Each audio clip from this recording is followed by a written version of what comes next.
theyeshiva.net. So we're up to the end of Perek Aleph of the Parshas Nesachim Maimer. Staff Mem, column 2. Shlach Mem, column 2. Page 79 in English. So what was the point? After the whole introduction about Nesachim, and what the Gemara says in Brachas Daf Yudalid, that if you say Krishma without tefillin, it's like an oila without a mincha and a zevach without Nesachim. To understand what that means. And then the whole explanation of Karbonis and the fire that ate up, that consumed the animal. And from there he went in to discuss that a person, why Krishna is a carbon, because every person has in them also a fire, just like the Mizbeach had a fire, a heavenly fire, and an earthly fire. Every person has a fire. In Yiddish, the inner fire, the inner fire. We all have a Yesod Ha'esh. Every person has a Yesod Ha'esh. That's the element of the Chai in the person. And he spoke about the Srafim, who they're not just, they have a fire. They're called Srafim. They're burnt up by their fire. In other words, they are fire. They are fire. There's so much fire that there's nothing else but fire. When a fire burns something up, there's nothing else but fire. So you have malachim that have different names. The klal in Chassidus says that when something is named with something, it means that's who it is. So when you call it Srafim, it means, it's not a name. It means it is fire. So everything else is burnt up, it's Saraf. The fifth Lubavitcher Rebbe is known as the Rebbe Rashab. He was a child of the Maharash. The Rebbe Maharash was the youngest of the Tzemach Tzedek, the grandson of the Balatanya. So you know how children in their houses, they play house. One becomes mommy, one becomes a tati, one becomes the... You know how it is. Role playing. So he had an older brother. They called him the Razar, Reb Zalmanar. And they were both little kids. One was 3 or 4 and the other one was 5 or 6. So they were playing house. But since they grew up in the house of a Rebbe with Chassidim, so one was a Rebbe and one was a Chassid. So the Razar, the older brother, who didn't become the Lubavitcher Rebbe, his younger brother, the Rashab, but they were mamish little kids. He was the Rebbe, and his younger brother was the Chassid. So you go in. So in Chabad, there's questions in Haskalah and in Avodah. Haskalah, it means questions and ideas. Chassidus. And Avodah is in personal life. So he said, she asked both questions. So the question in Avodah was, he asked them, that the Balatanya Paskins in the Siddur, not to crack nuts on Shabbos. The Shulchan Aruch, he allowed to crack nuts on Shabbos. In the Siddur that he wrote for his Chassidim, he said that they should not crack nuts on Shabbos. Why? Because 2 reasons. Number one, he said the shells afterwards, let's say pistachios or these nuts, sunflower seeds, the shells are muktzah. People don't realize they're on the table. You start moving them. So he says, Pashto Issa muktzah. The second thing is, in the Siddur he writes, Hilchas Absol Shabbos. Second thing is that very often a little bit of nut stays in the shell, and you want to take it out. So you move away the shell, and that's boider, and it's boider in Torah. You have to bring a carbon chatzas in time with the Beis Hamikdash. This is because it's very hard to be careful. So if the nuts are cracked before Shabbos, fine, but to crack nuts on Shabbos, he says you shouldn't. So in Chabad, this is a very makbid not to crack nuts on Shabbos.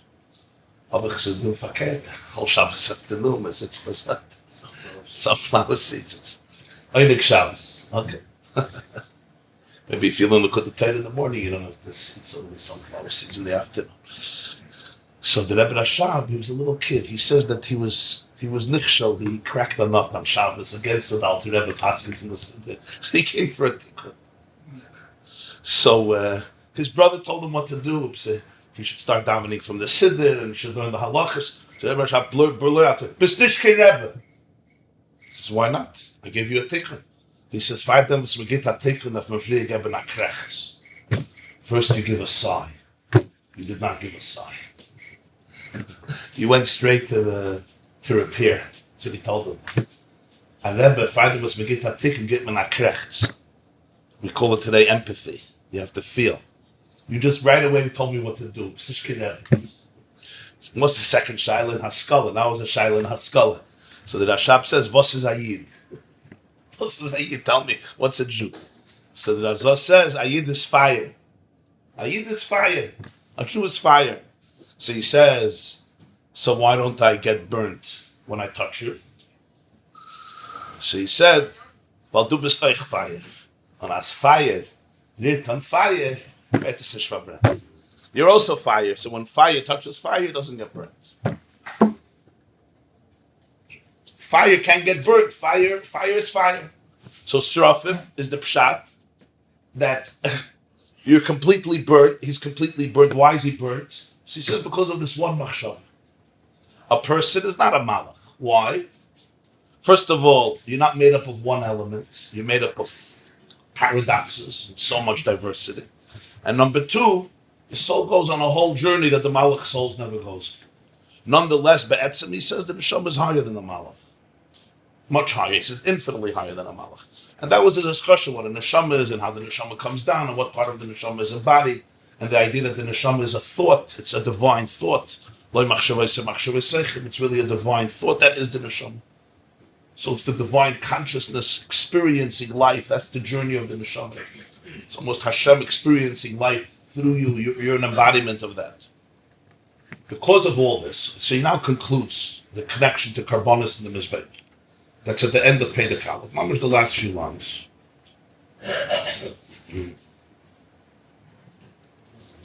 How does a divine thought end up often trapped in a completely different reality? So that's because of a very intense evolution. So he says, the line should be Hishtalshus, close to the end of Pedek Aleph, I don't know, like 15 lines from the bottom.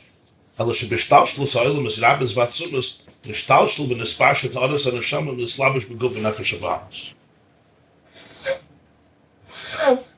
With a tremendous evolution of worlds, the light, the ray of the soul, can become embodied and enclosed and even mistaken and misconstrued as it's expressed through the animal consciousness. But Vaidena, it never loses its pristine power. Never a doubt that your soul has been compromised. Vaidena b'koicha lishlit ala guf v'nefesh habamas. It still always has the ability to rule over the body, to rule over the animal consciousness. What does it mean to rule? Not to forfeit its identity, on the contrary, to enlighten them. Lahasir hachamilus shebeliboy, l'tanugei ha'olam v'tavoisav miyisoid ha'esh ha'tivi, v'liyas goyver bo yisoid ha'esh ha'leki, shebishkanei b'leiv, lahaliv nafshe b'liboy, l'kolol b'leiv, batal b'achtusi yisparach. Is never a situation where the soul has become embodied so much that it loses itself and it becomes an animal. It always has that ability to be able to, on the contrary, to inspire, to enlighten, to educate. That the Yisoid Ha'esh of the Behemoth should be subsumed, or should be sublimated, or should be inspired by the Yisoid Ha'esh of the Nefesh Elikis. A person needs passion. A person is passion. A person is fired. It's not like there's no person without passion. The question is what you're going to be passionate about. If one passion, if the inner passion of the divine soul is suppressed, if it's latent, if it's dormant, if it's overpowered, so the passion will be harnessed in another passion. So that's what he says, that the Nefesh Elikis has the ability to be able to take the chamimos, the heat, the warmth, the vadamkeit in a person's heart. But it could be directed towards what he calls tanugi olam v'tavoisa, which are all types of addictions, or all types of cravings that don't constitute the inner core of a person's values and priorities. It's just a way of the animal soul feeling good, fast, because it has a passion. A person needs passion. You have to live for something. You have to be excited about something. The question is what I'm going to be excited about. So he says, the Yesod Ha'esh Ha'leki can always prevail, at least to some degree. What is that defined? He says that's the passion to be one. The passion to be subsumed by Chadusi Yisbarach. The passion to be connected, to be part of truth. to be part of the oneness of reality, the oneness of Hashem.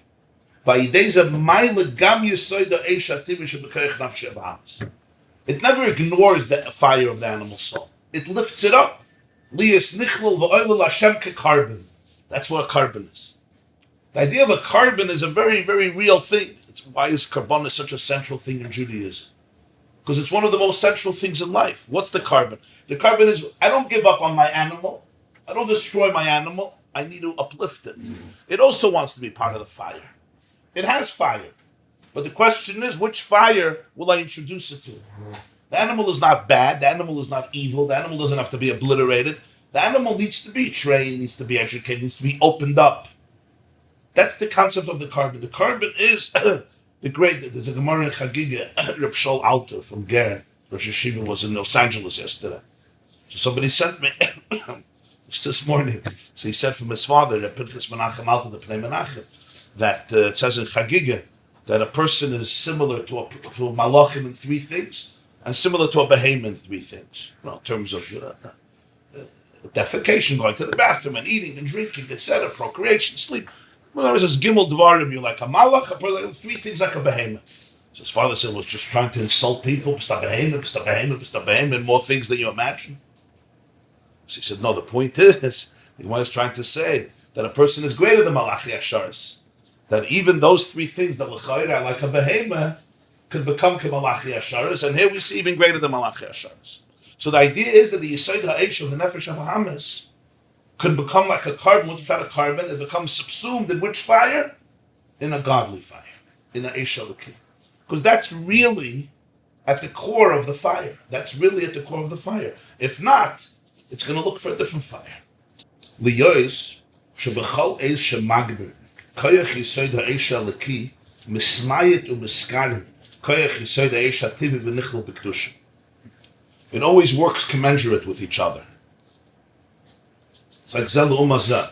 Every time you intensify the element of the godly fire, it diminishes or cools off the element of the natural fire, which becomes nichlel and kedusha. V'zel eish oichla eish.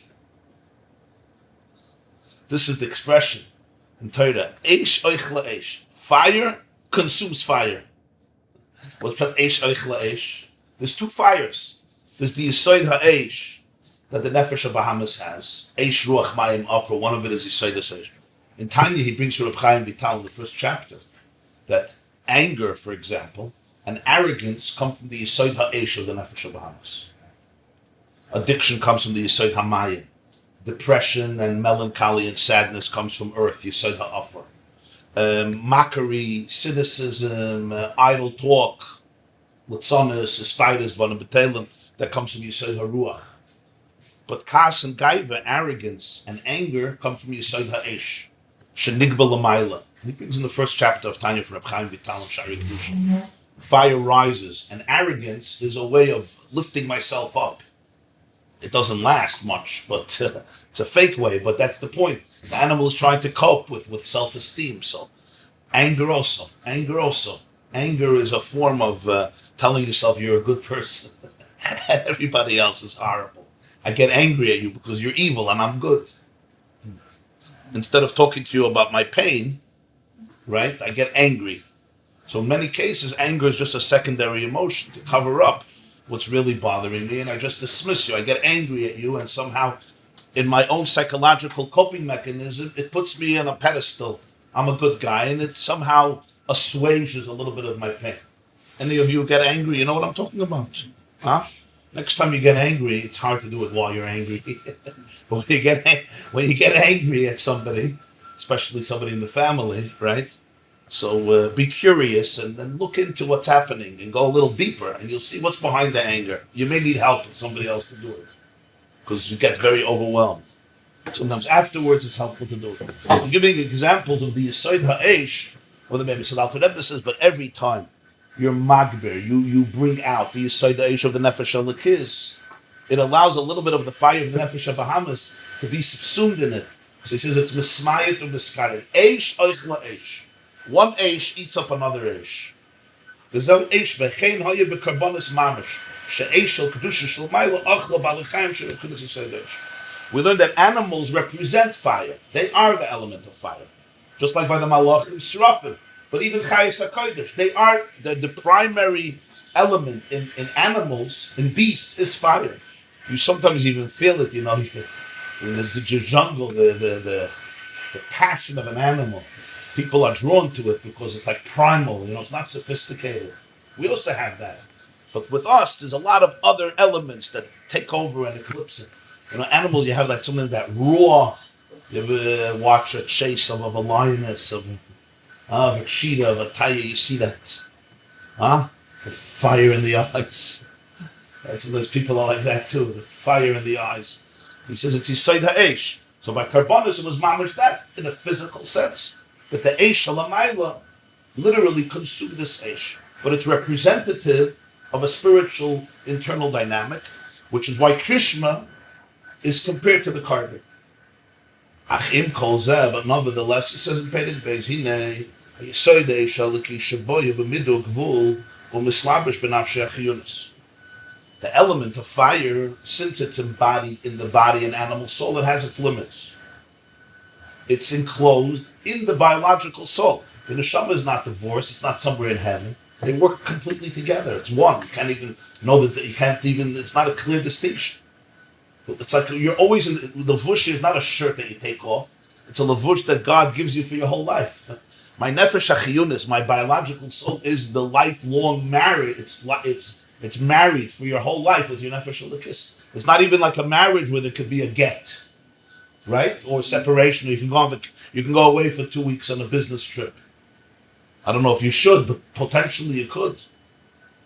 It's never a good idea, but there's that concept. But here, this marriage, you never go away from your nefesh chiyunis. This is a lifelong marriage. It's a match made in heaven, but you have to live it out on earth. So he says. So therefore, it's defined by it also. V'lachin sheb'shtamish by binyani gufa k'may b'kas v'kina v'sina v'doimeya v'chol minei taivas v'chuli v'smayid v'nechser min amida v'shuv lo yislayiv libe kol kach b'avodas Hashem. It's literally one feeds off the other. Like the Gemara says, if somebody tells you that Sur and Yerushalayim are both standing majestically tall, don't believe him. For Tzur to be on top, Yerushalayim has to be desolate. They can't both work in intensity. I can't be angry and full of hate and full of anger, right? And then by davening, I'm on passion to look. It's the same energy, very beautiful. It's the same energy. Anger is an energy. Jealousy is an energy. He says anger, jealousy, hate, and anything similar, and kol minei taivos. Because he's talking about Yisayid HaEsh. That's why he mentions this. Anger is fire. A lot of passion in anger. Some people, they live out their passion through anger. That's how they're passionate. Hatred. Ooh.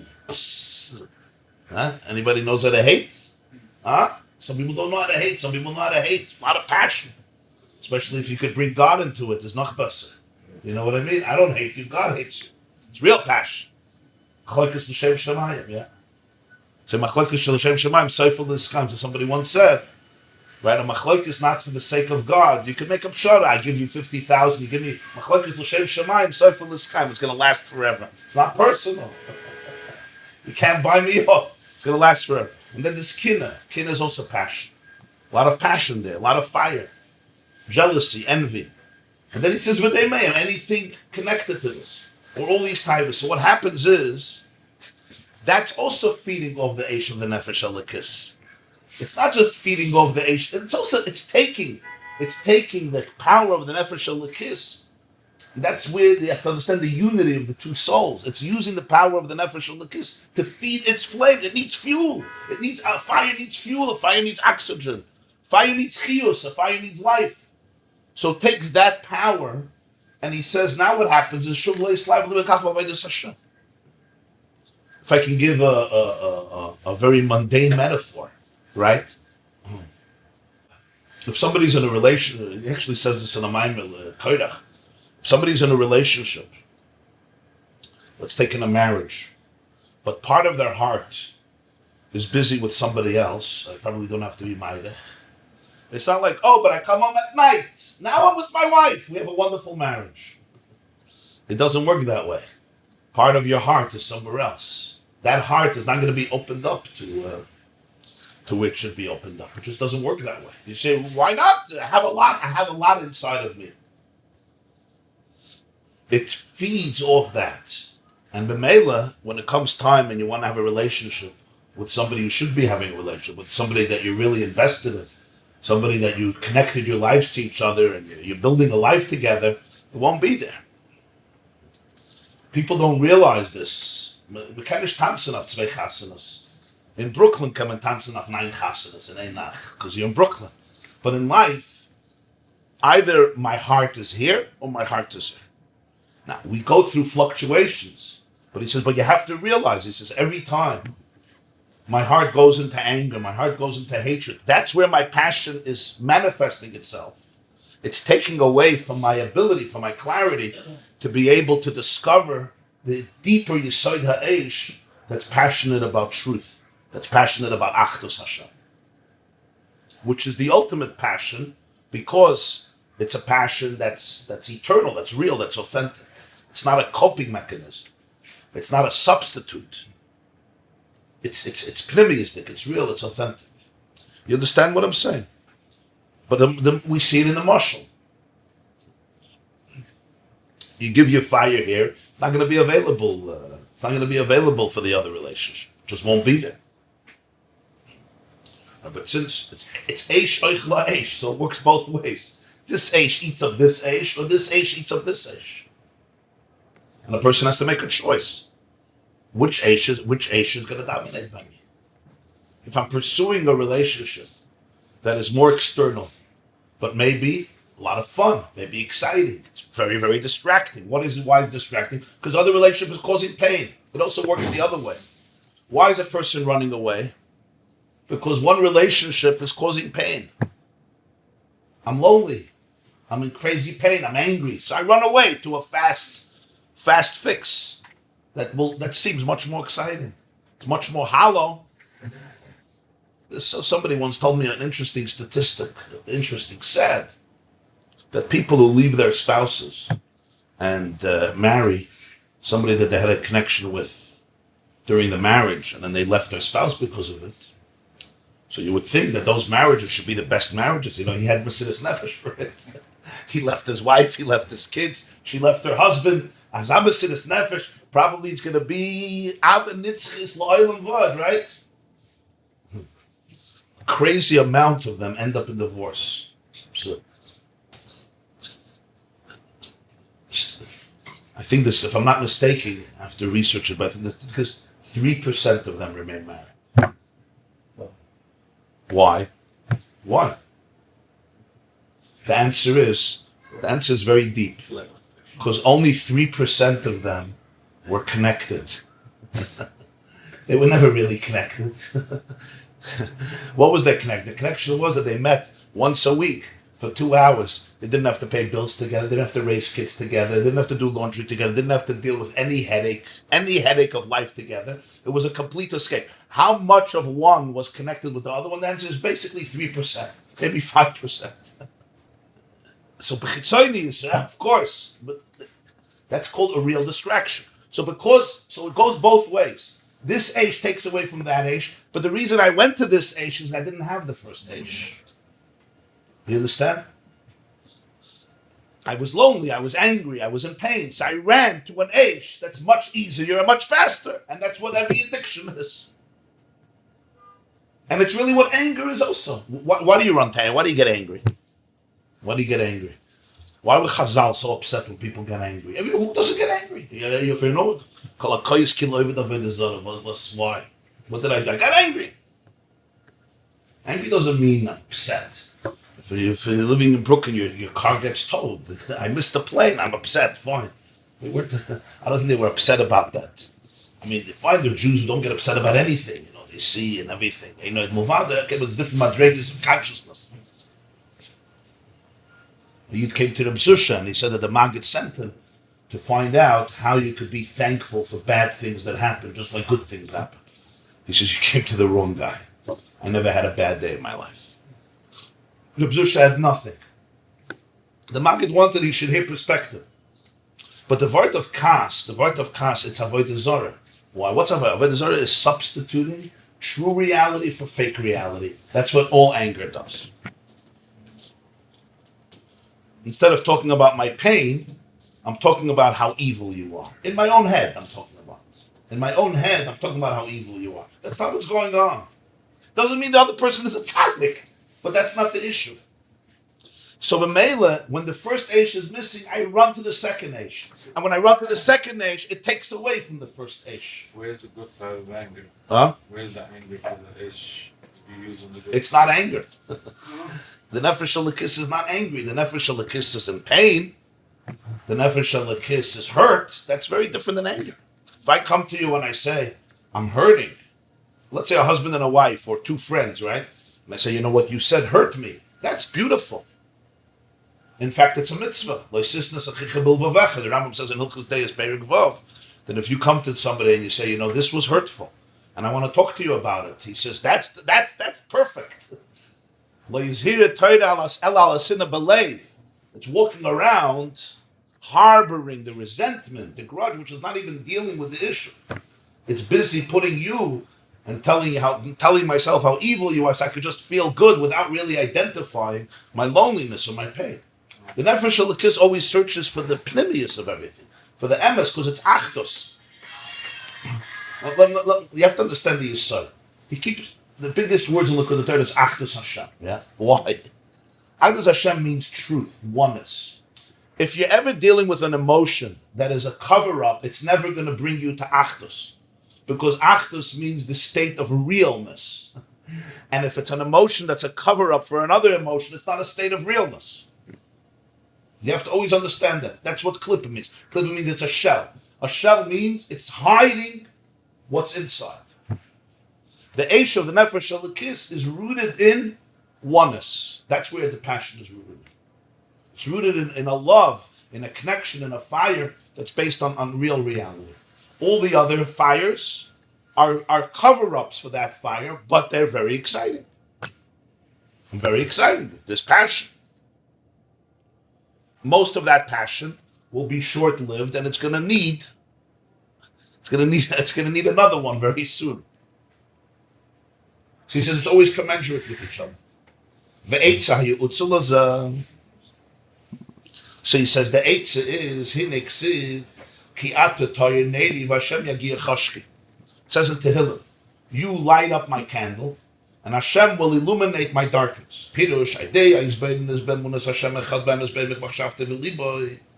a person, beautiful words, when a person really delves into, meditates on the oneness of Hashem and the depth of his machshava and liboy, it's never enough just to think about it. You have thoughts. We're not talking about it. But it's really ability to really meditate on it, to tune into it strongly.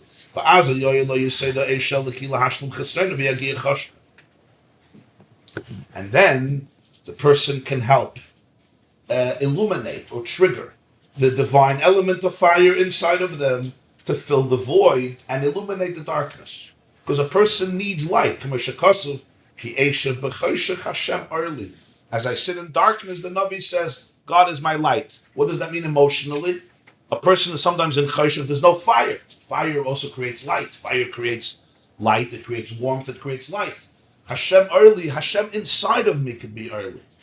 And that's why there's a mitzvah for Krishma twice a day. Because Krishma is really the material, the words that allow a person to be able to tune in to this reality that helps trigger the element of fire in the divine soul. Listen to his words. Why do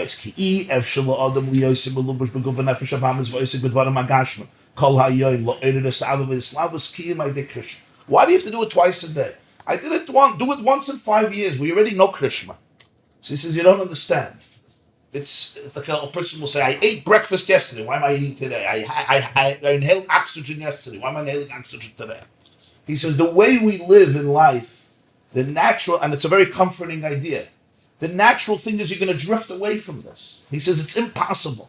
A person is living in a physical body. A person is living in an animal consciousness. The animal is trying to cope. The animal is trying to live. A person is involved in the material world all day.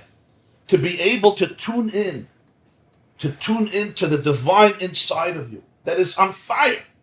It's on fire towards truth. It's on fire towards Pnimius. It's on fire towards Alikus. But he says, I need twice a day. I need work. I need twice a day to tune in, to meditate, to be able to open myself up to it. Every day a person works on this to allow the Yesod Eshalki to prevail, to become stronger.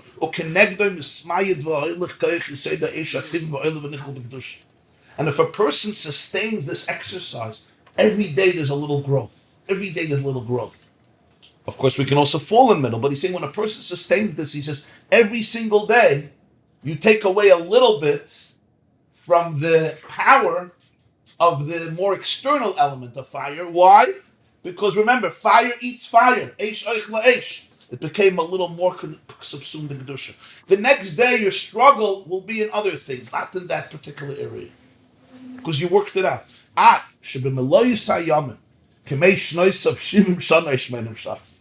As a person fills their life, he uses the term from Tehillim, 70 years or 80 years. And every day he said Krishma twice. And Krishma is like the carbon. What's the carbon? Where the Yesod Ha'esh of the animal is subsumed in the Yesod Ha'esh of godliness. So what happens? That's how the person fulfilled their mission in life. Every person was given their fire of the Nefesh HaBahamis. Every day with Krishma, I take a little bit of that fire and I align it with the divine fire. He says, until all the koiches, after 80 years of a sustained twice a day meditation, all the koiches of the Yesod Ha'esh are now subsumed in Kedusha. Hainu, ki b'Yisrael gam koiches nafshe HaBahamis hu nitzchi. He had altered up his words. Even the koich by Ayid, the koiches of the Nefesh HaBahamis are eternal. V'nasim kisei l'Kedusha. And can become a throne for Kedusha. It's not the Nefesh HaLekis is holy, the Nefesh HaBahamis, shtik behema, afed, shake it, go jump off the lake, I couldn't care less about you. You're a Nisayan, I want to get rid of you and go to Olam Haba. He says, no. Every day, a little bit of that fire of the Nefesh HaBahamis becomes a carbon. Because it's not bad, it's not evil, it's there to be elevated, to be inspired. That's the uniqueness of the word Nefesh HaBahamis versus Yetzer Hara. Nefesh HaBahamis teaches you don't want to destroy animals, you want to discipline animals, you want to educate animals. It's not a Milchemes Hashmad, it's a Milchama of Chinuch. You don't educate a child to destroy children. This little stupid baby, immature, animalistic baby, I'll destroy him. Well, if that's how you see education, please get out of that field. Let somebody else raise your kids. Chinuch is all about lifting up the child, accepting the immaturity and helping them grow into maturity without obliterating their childhood, right? The worst thing you could tell a 3-year-old is, become mature, you little baby. Cry baby. Did anybody ever make fun? Cry baby, cry baby. You know when people did that? When a kid cry, oh, cry baby. And when you tell a little kid, cry baby, so then when they're 40 years old, they're still crying. Right? They just can't show it. So they're crying all day and all night because they can't show it. You lift up the child, you sublimate the child, you understand who the child is, and you work with them. That's the avodah of Shema. But these oisis are very unique oisis in the Likkutei. That all the koiches of the Nefesh HaBahamis are nitzchim. They're divine. They become v'nasim kisei l'kedusha. It's not a pashta thing. This is one of the big yesodus in Chassidus. There has the word from Alter Rebbe. What's the word? Koiches Nefesh HaBahamis hu nitzchi. It's nitzchi. You know what a nitzchi? Nitzchi means it's rooted in eternity. Hashem is nitzchi. Elikus is nitzchi. It's the only thing that's nitzchi. Nitzchi means it's forever. Why is it forever? Because it's part of Kedusha, so it's forever. Sitrachin is not forever, because Sitrachin is a cover-up. It's a Ponzi scheme, you know? Ponzi schemes, like Madoff, a scheme, it could last for a long time, but it's not forever. Communism can last for a long time, yeah? Not forever, hopefully. Huh? Despite Putin. Nothing evil lasts forever. It can't. You know why? Because it's rooted in a cover-up. At some point, the lid will be removed, and when emes is nisgala, right? Emes meretz titzmach, that's it. You fade away into oblivion. All cover-ups are destined to end up in the disappointment for those who are covering up. That's you should know. That's what always gave comfort to good people in history. What gave comfort to good people? You see, Rabbi Akiva saw Rome. Yesh Gvul, don't worry, the day comes. The people lived in Stalinist Russia, right? It's powerful. It's not forever. Other things are forever. So when he says Nitzchi, it's very big. It's a very powerful thing. But this is the Nefesh HaBahamis that can be elevated. Mashenkin Oivdekei Chavim, idol worshippers. Shebenafshem HaBahamis Kolo V'Oilechas Ve'en Lam Aliyach La. Where the Nefesh HaBahamis is just every day gets weaker and weaker and weaker and weaker until it fades away. A person dies to Beis HaKvaris. You know, and there's different names for a cemetery. Beis HaKvaris and Beis HaChaim, right? Which one is it? It depends. Depends what the Nefesh HaBahamis is. Either it's a Beis HaKvaris or Beis HaChaim. You get older and older and older, and it gets one taiva. You know, when you get older, right? You're 20, you're 30, you're 40. A picture of Dorian Gray. Anybody knows what I'm talking about? The picture of Dorian Gray?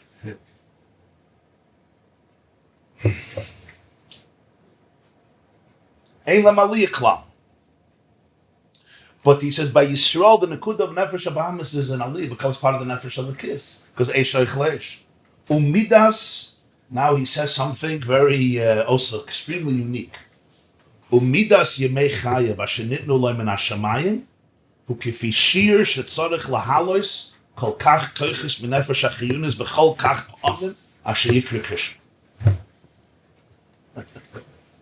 Listen, the Alter Rebbe says, the sheer, the midah of a person's life that was given from heaven is basically like the sheer of the person's opportunity and mission to elevate this amount of koiches from their biological animal soul through the times that the person says Krishna, real Krishna, authentic Krishna.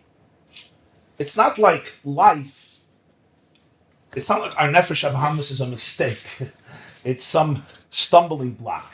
That is, he says, that is the story of life. And that's a very, very important idea, because it's not just you work with your animal soul because you don't have a choice. No, this is the journey. It's not what do they call it? It's not a stumbling block in your way. This is your way. Fakert, the sheer of a person's life is based on what koiches and how many koiches. The sheer, it's almost like a sheer. Now, it doesn't mean, of course, a physical sheer. You're talking about, very deep and nuanced. But he's using the word sheer. But how many koiches of the nefesh hachiyunis that I need to bring into the fire of oneness? And how is it expressed? Krishna. Real Krishna. So it's basically, how many times do I have to say Krishna? That's the amount of life I have. The Lubavitcher was once verbringing, so he said that a Yid came to him and said, Ich geh haben arichis yamin. I'm going to have a rizal. How do you know? So he said, because your shver, your father-in-law, the Rebbe Rayatz, gave me a bracha that I should be a Yirei Shemayim. He said, and it's not happening so fast.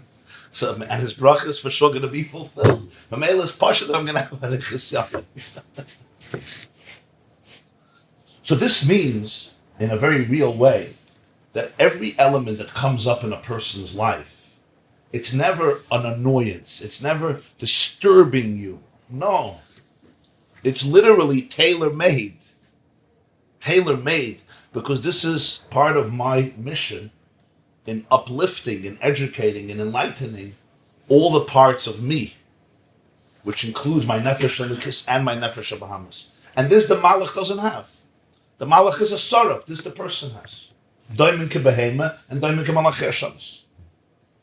Malachim don't like Krishna. Well, one malach, he said, just has one thought, And he's already burnt up from that thought. So that's his Krishma, I guess. Now, when he says Leini Krishma, you have to understand what he means. Yeah. Of course, the mitzvah of Krishma is we say the words of Krishma. Shema Yisrael, Adonai Eloheinu, Adonai Echad, etc. The halacha is that by Shema Yisrael you have to have kavan also. At least the first pasuk.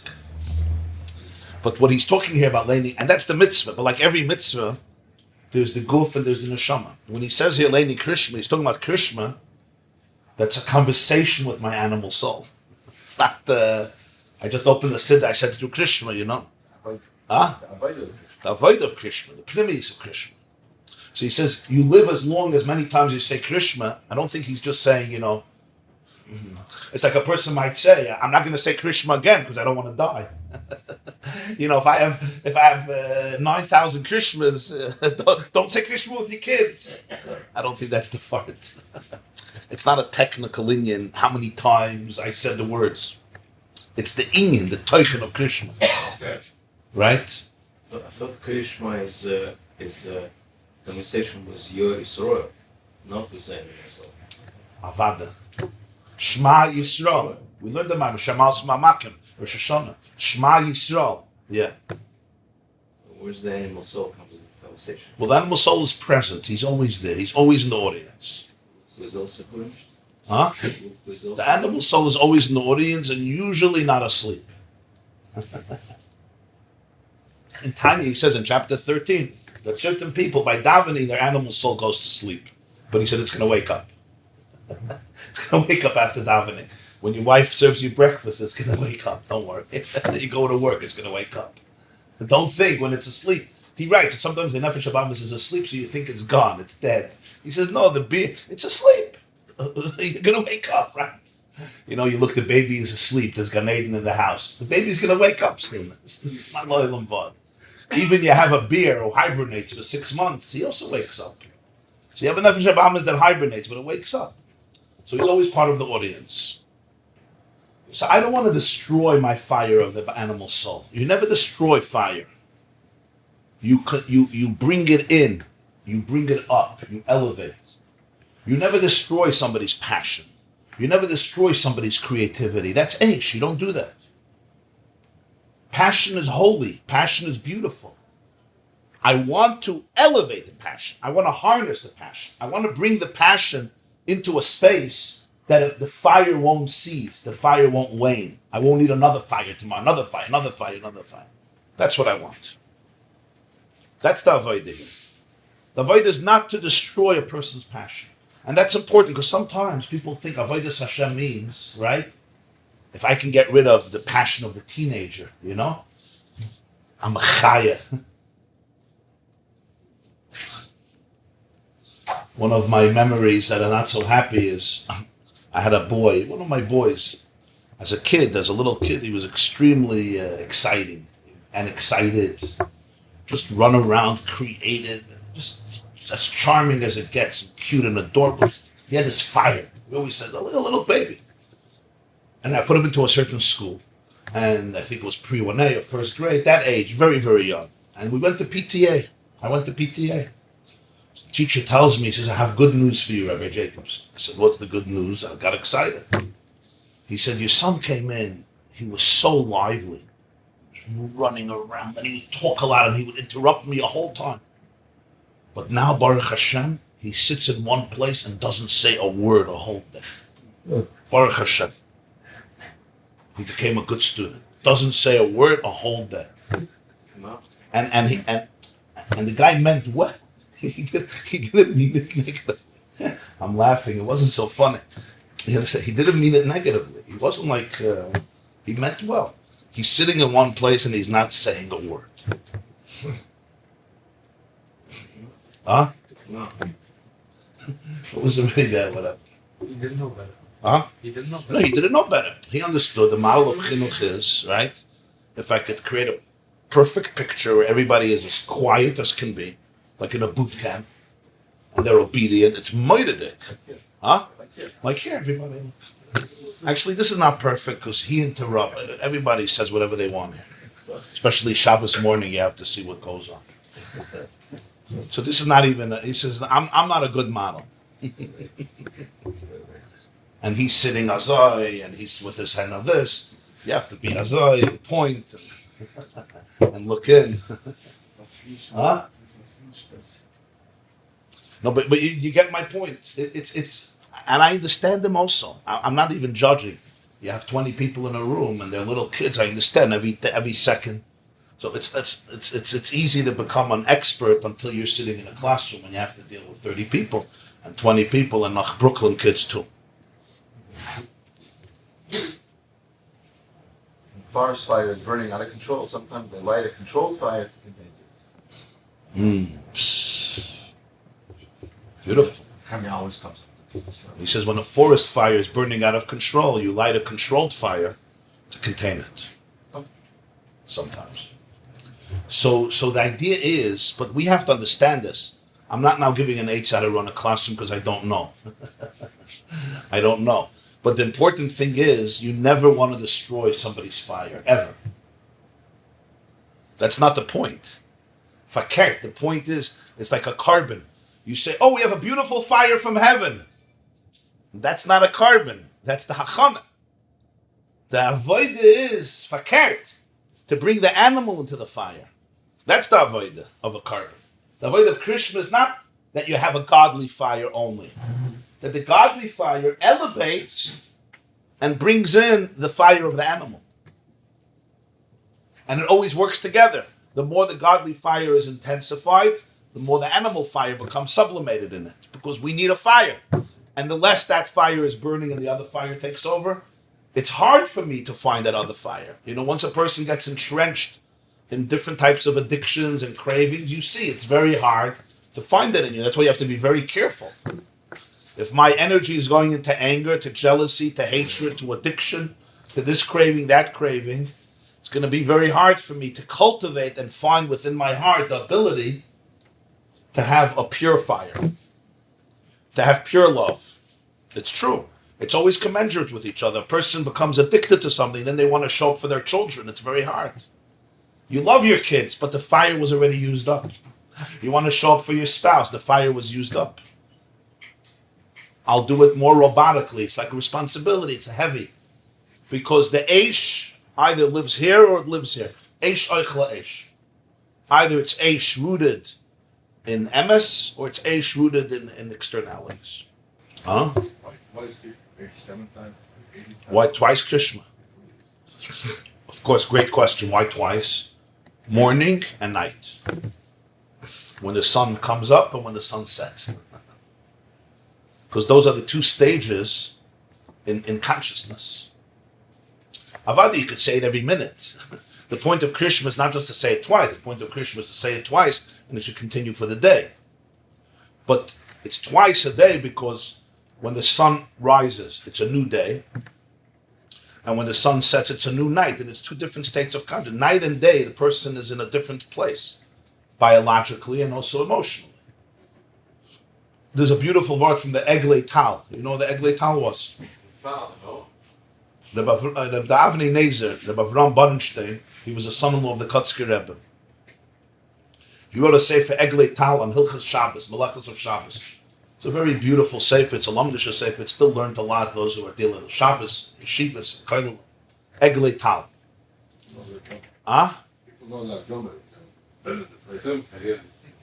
Dveikus, Hana, yeah, the Rashi and Sanhedrin, yeah, Bia, yeah. So the Eglei Tal brings, I think in the Hagdama Tak, in the beginning, yeah. I think he heard it from his father. That beautiful, beautiful word. The beginning of Maseches Brachas is Me'emas HaKayin Neshma Ba'arvis Misha Sha'Koyanim Nichnasim Lachel B'Trumas. When do you say Krishma at night? When Koyanim could start eating Truma. What's Pshat? A Koyan, to eat Truma, had to be pure, because it's holy food. What if the Koyan was Tameh? Let's say the Koyan touched a sheretz that's Tameh, or touched a nevela, the Koyan was, you can't eat Truma. You have to go to the mikveh. But after you go to the mikveh, you still can't eat Truma. You have to wait till nightfall. Harav Shemesh. In other words, mikveh itself doesn't help. You have to wait till nightfall, and then you can eat Truma. The question is, so he says, when do you do Krishma at night? From when the Koyanim go and eat Truma. The question is, you're trying to help me find out a time, but that itself needs an explanation. When the Koyanim, you say, "Maybe it's a Koyanim Shema ba'arvis balayla." It says like a chavim. No, mishash Koyanim chasim lechem b'trumas. So the Gemara asks, the Gemara says, that kufa the Mishnah is trying to tell you, that the Koyanim could go eat truma only at night. The question is, why here? Why, at the beginning of Masechta Brachas, you'll discuss on Hilchas Truma when the Kohen can eat truma. It's the opening of the whole Masechta Brachas. So he says it's an explanation. If a Kohen went to the mikveh, why can't he eat truma? Why have to wait till nightfall? What's the problem? It's 3 o'clock in the afternoon. I'm a Kohen. I'm Tameh. I go to the mikveh, eat truma. No, you have to wait till nightfall. What's going to happen at nightfall? The pshat is that as long as I'm in this day, the day is a unit. So if I was Tameh at 2 o'clock, even if I went to the mikveh at 3 o'clock, the tum of 2 o'clock still affects 3 o'clock, even though I went to the mikveh. Full day. Because it's a part of the day. It's the day. It's a certain mahalach. Once nightfall comes, sanayitog. It's a new day. There's a new chalois. There's a new energy. There's a new consciousness. Now you can eat truma. Of course, you have to go to the mikveh. You can't just wait for the new day. So he says, what if you do Krishma at night? You already did Krishma in the morning. The answer is like the Koyanim. The Koyanim only go eat truma at night. Why? Sanayitog. It's a new dynamic, a new consciousness. That's why you have to do Krishma ba'arvis. Because the Kabbalah's Al Malchus Shemayim of the morning doesn't suffice for now. That's the answer to your question. In other words, this idea has to be sustained. It's not, I breathed yesterday, so now I don't have to breathe for the next year. Every moment I have to breathe. I ate yesterday, I don't have to eat for another year. Maybe if you're a camel, you can wait 3 months. But a person doesn't work that way. Why not? Because the body has to be replenished. The psyche also has to be replenished. So the fact that yesterday I was in a good place, and it's important to understand this. Sometimes people say, I'm in a good place. You're in a good place, but it's not going to last. People go on vacation, and they have an unbelievable vacation, and Shalom Bay, they come home, machloikas, they get into it. What happened? What happened is, you can't naturally think, I'm in a good place, and that's where you stay. No, you drift away. And the reason we drift away is because he says, in the second line, he says, it's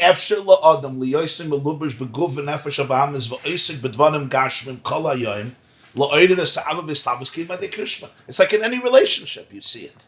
Even with humans. Yesterday we were on fire. That's yesterday. Today you're not going to be on fire. Today you're going to be angry. Unless you create a fire. You say, my plant died. I watered it last week. That's beautiful, but you didn't water it this week. I created a Hanukkah candle. Why is it out? Because there's not enough oil. I put in oil. You have to replenish the oil. Why doesn't it burn on its own? Because it doesn't burn on its own.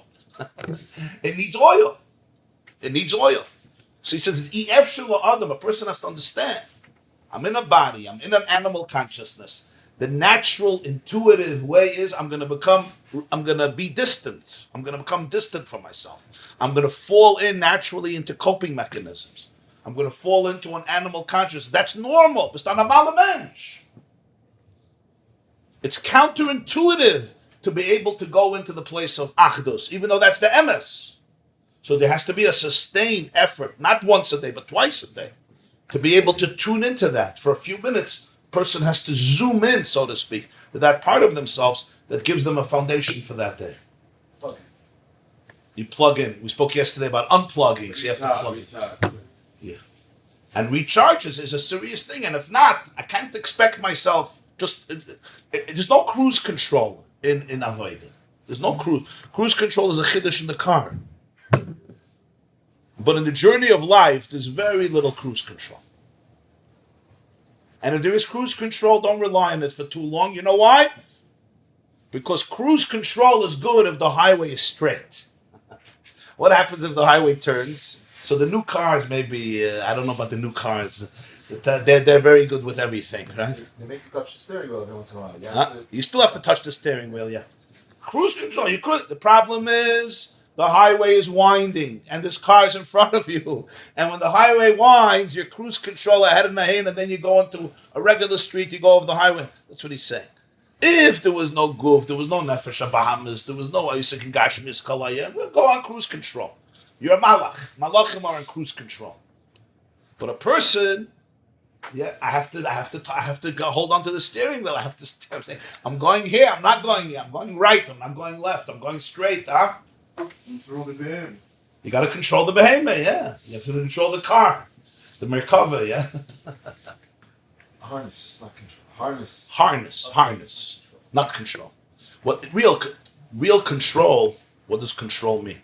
We use control as a control freak. It doesn't mean that type of control. Control freak. Control means that you're in control in a good way. You know what I mean? If you're running an event, you have to be in control in a good way. Not a control freak, but in control. Yes, I'm in control. That's different than a controller. I'm controlling. The city has a controller. Hopefully he's not a control freak. Control means I'm in control. I know who I am. I know what my job is. I'm not afraid. That's what control here means. Huh? You're the driver. You say, don't be a control freak. Remember, somebody tells you in the car, don't be a control freak. You don't have to hold on to the steering wheel. Just relax. No, you want me to control, because if not, we could call the Chevra Kadisha. So somebody says, I don't like the word control. You love the word control. You don't like people who are trying to control you, to manipulate you, to exploit you. But somebody who's controlling a situation and bringing out the best in the matzah, of course you want to. Do you want a concert to have somebody a conductor to control the symphony? Do you want a chef in the kitchen to control the ingredients they're putting into the food? Or you also don't want somebody to control that. When somebody's building your $3 million house in Monsey, tell me, you want somebody to control it, or also just everybody just be relaxed, do whatever you want? Put a brick here, put a wire here, put a bathroom here. That's what they do, right? You want somebody to control, yeah? That's not a bad control. When you say control your nefesh Bahamas, control doesn't mean trying to manipulate you. Control means there's somebody who has a vision and is going to help you get there. When I'm driving a car, I have a vision. I don't have a vision. Waze has a vision. Google Maps has a vision. And I'm going to get you there. You understand? It's very good for the passengers that somebody's in control when you're driving a car. So don't get allergic to the word control. So hopefully the word bittul, Isaac, we healed. Now we're healing the word control. We have to heal all the words. That's part of the tikkun of our generation. The eish from the nefesh Bahamas and Maila zayin. So bittul, we have to be Maila, and shlita and God, and krishma and davening, all stuff from Maila zayin. And then at the end, after 80 years, everything will become. Huh? It's the real therapy session. So what is the replacement for kas, for sinner? The replacement for kas and sinner is to love yourself, to love people, to love God, to love your pnimius. What am I doing with the passion? That's passionate. You love yourself with passion. You love people with passion. You love your children with passion. You love friends with passion. You express your feelings in real relationships. It's very passionate. What was the name of it? Kas, kin, and sin are all feeding off the eish of the nefesh Bahamas that's trying to cope in life. I'm telling you, see, most anger comes, it's a secondary emotion. There's always, I don't know always, but probably 90% of the case, under anger, there's another emotion. 100%. Most triggers. I'm professional. Most triggers. He's a professional. You're a professional in anger. Stop anytime during the day when you're angry and think to yourself, why are you really angry? You're angry because somebody else just upset you. The most classic example is in a marriage. People get angry at their spouse because, obviously, because they're so connected. And when you really look at it, what's really behind there? You get angry at your brother, you get angry at your sister, you get angry at your parents. You get angry, the Sheva Brachas was supposed to be here. You know how it is, right? Around chasanas and bar mitzvahs, there's always a lot of anger. Whatever. So what is it really? You'll see deeper, yeah? But on other hand, I'm experiencing pain. So why don't I say that to myself? Because that's vulnerable. Oh, I'm experiencing pain. And why am I experiencing pain? Because I feel lonely. Why do I feel lonely? I feel like I don't have you connected to me. So why don't I talk about that? Much better. The answer is it's vulnerable to say I'm feeling pain. Oh, I need you. I don't need you. You are Rasha Merusha. I don't even know. I should have never spoken to you. I'm cutting you out of my life. I don't need you. Really? So why are you so angry? You're angry because you do need me. Because you want to be connected to me. So why don't you talk about that? So you understand? Go to the core. Go to the core. Father. That's passion. In other words, you're looking for achdus. You're looking. That's more nefesh alikis. Yeah, I'm looking for oneness. Yeah, I need trust. I need you to be here for me, and I feel very lonely. I feel betrayed. I feel you couldn't care less about me. Of course, your much deeper passion will come out because it's real. It's authentic. The anger is a cover-up for that. The anger is, I'm so in pain, I cut you out of my life, you're a horrible, horrible, horrible person, so now I can feel a little better about myself. If you're a sick person, and you're the worst thing that ever happened, why do I need you? Why did I even think I need you? Get out. I'm just giving one example, how you see this right away. Misdirected anger. Now the animal soul is afraid to say the truth. Maybe when he said the truth last time, he got hurt. So that's why you need the nefesh alikis to say, don't worry, I'll protect you. You could say the emes. It's just one example, but in every nekuda, there's the pnimius. And the pnimius is much more emesdik, and that's where there's much more eish, there's real eish. This class is brought to you by the yeshiva.net. Please help us continue the classes. Make even a small contribution at www.theyeshiva.net/donate.